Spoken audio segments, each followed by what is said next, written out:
Hello friends, welcome to my YouTube channel Horror and Wonder Stories। दोस्तों, आपने कई horror stories सुनी होंगी। आप लोगों ने एनाबेल डॉल की स्टोरी भी ज़रूर सुनी होगी। ये स्टोरी दुनिया के सबसे पॉपुलर हॉरर लेजेंड्स में से एक है। एनाबेल डॉल की स्टोरी एक सच्ची घटना पे आधारित है। दोस्तों, 2013 में एक मूवी निकली थी द कंज्यूरिंग, जो कि कहा जाता है कि ये एक सच्ची घटना पे आधारित है। इस मूवी की सबसे अजीब और डरावनी कंटेंट थी ये डॉल, जिसका नाम था एनाबेल। इस मूवी में डॉल को ज़्यादा थ्रिलिंग और एंटरटेनिंग शो करने के लिए डायरेक्टर ने इस डॉल का यूज़ किया, जबकि एनाबेल डॉल असल में ऐसी दिखती थी। इसका एक्चुअल लुक बाकी नॉर्मल डॉल्स की तरह ही था। So let's now see the true story of Annabelle doll. इसकी कहानी शुरू होती है 1970 में। एक लड़की जिसका नाम था डोना, उसे उसकी माँ एक एंटिक डॉल गिफ्ट करती है। डोना कॉलेज में पढ़ती, लेकिन फिर भी उसे डॉल्स इतने पसंद थे कि वो अब भी डॉल से खेलती थी। डोना नर्स की पढ़ाई कर रही थी और वो अपनी फ्रेंड एंजी के साथ एक अपार्टमेंट में रहती थी। डोना अपने मम्मी की दी गई इस डॉल से बहुत खुश थी और कॉलेज से आने के बाद वो इस डॉल से खेलती थी और खूब सारी बातें करती थी और कई बार अपने साथ भी सुलाती थी। डोना और एंजी दोनों ने नोटिस किया था कि डॉल अपने जगह से मूव करती थी। जब भी वो दोनों कॉलेज से आती थी, डॉल हमेशा उन्हें उस जगह पे नहीं मिलती थी जहां डोना उसे रख जाती थी। डॉल हमेशा दूसरी जगह पे ही रखी हुई मिलती थी। सिर्फ पोजीशन ही नहीं, कभी कभी तो डॉल दूसरे रूम में भी मिलती थी। धीरे धीरे ये चीज़ें बढ़ती गई और डोना और एंजी दोनों ही डरने लगे थे। एक रात डोना ने उस डॉल को चेयर पे रखा और वो सोने चली गई। कुछ देर बाद उसे अजीब अजीब सी आवाज़ें सुनाई देने लगी। वो डरकर उठ गई।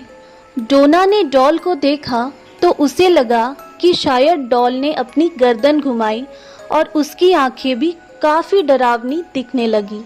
फिर डोना ने जल्दी से उस डॉल को हॉल में सोफे पे पटक दिया और वो सोने चली गई। एक बार डोना और एंजी दोनों जब कॉलेज से लौटी तो उन्होंने कॉरिडोर पे फर्श पर कुछ पेपर्स पड़े हुए देखे। उन पेपर्स पर लिखा था हेल्प मी। फिर डोना को कुछ अजीब सा महसूस हुआ और उसने जाकर उस डॉल को गौर से देखा तो डोना को डॉल के चेहरे पर खून दिखाई दिया। यह देखकर डोना बहुत ही घबरा गई। इस घटना के बाद तुरंत बाद ही उन्होंने एक पैरानॉर्मल इन्वेस्टिगेटर को बुला लिया और उसने बताया कि वो डॉल पोजेस्ड है, यानी कि उस डॉल के अंदर एक आत्मा है। जब प्रीस्ट ने उस आत्मा से बात करी तो उस आत्मा ने बताया कि वो एक 7 साल की बच्ची है जिसका नाम है एनाबेल हाइजिन्स और उसकी मौत डोना और एंजी के अपार्टमेंट के पास एक रोड एक्सीडेंट में हुई थी। एनाबेल ने ही ये भी बताया कि वो डोना और एंजी के साथ रहना चाहती है क्योंकि उन दोनों के साथ वो खुद को सेफ फील करती है। डोना और एंजी तो वैसे भी नर्सिंग की पढ़ाई कर रही थी। एक तरह से बोला जाए तो उनका काम ही था सोशल वर्क, यानी कि लोगों की सेवा करना। उन दोनों को एनाबेल की कहानी सुनकर बहुत दुख हुआ और दोनों ने एनाबेल को अपने साथ रखने का फैसला किया। एंजी का बॉयफ्रेंड था लू, जो कभी कभी उनके साथ उनके अपार्टमेंट में दूसरे रूम में रहता था। लू का वो डॉल शुरू से पसंद नहीं थी और एंजी ने जब लू को एनाबेल के बारे में बताया तो लू ने कहा कि वो डॉल उसे शुरू से अजीब लगती है और डोना और एंजी को उस डॉल को अपने साथ नहीं रखना चाहिए। पर वो दोनों नहीं मानी। उन दोनों को लगा कि एक 7 साल की बच्ची भला किसी को क्या चोट पहुंचाएगी, वो तो सिर्फ प्यार चाहती है।